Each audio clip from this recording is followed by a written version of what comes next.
Perkenalkan, nama saya Vasco Ardava, MM akhir 109 dari kelas F. Saya akan menjawab pertanyaan soal ITS dari Pak Bagus. Yang pertama, perbedaan antara tata kelola pemerintahan konvensional dengan berbasis digital.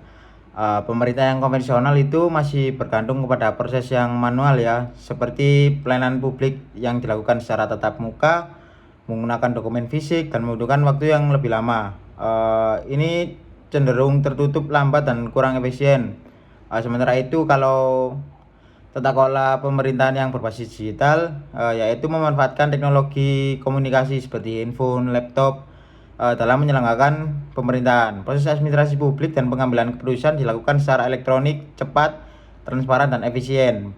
Pemerintahan digital memungkinkan interaksi real time antara pemerintah, masyarakat, dan pelaku usaha melalui platform daring. Contohnya, jika dulu kita membuat KTP dengan datang ke kecamatan masing-masing, sekarang kita bisa mengakses melalui aplikasi Dukcapil. Pertanyaan yang kedua, ada solusi untuk mengatasi kesenjangan digital antara pemerintah dan masyarakat.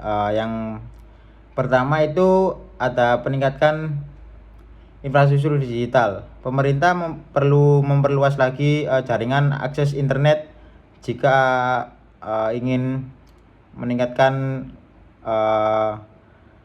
layanan digital ya. Dengan kalau akses internet itu mudah dijangkau, masyarakat akan juga dapat menjangkau layanan digital tersebut.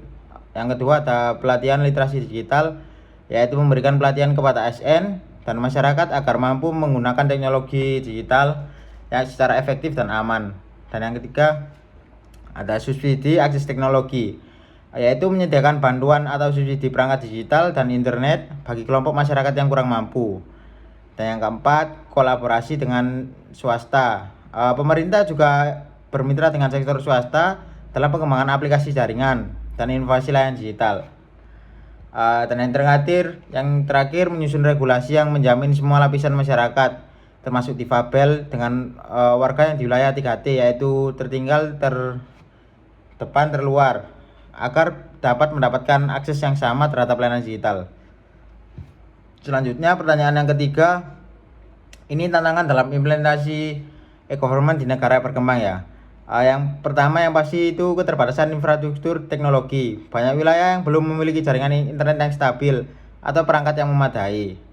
Dan yang kedua, rendahnya literasi digital masyarakat. Baik masyarakat maupun aparatur pemerintah masih banyak yang belum terbiasa menggunakan teknologi.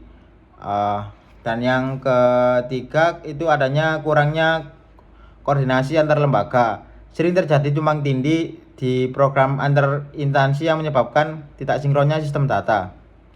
Yang keempat, keterbatasnya anggaran. Implementasi sistem digital membutuhkan investasi yang besar dalam perangkat keras, lunak, atau di pelatihan SDM-nya. Yang kelima, isu keamanan dan privasi data. Belum adanya sistem keamanan cyber yang kuat meningkatkan risiko kebocoran data dan kejahatan digital di negara berkembang ini.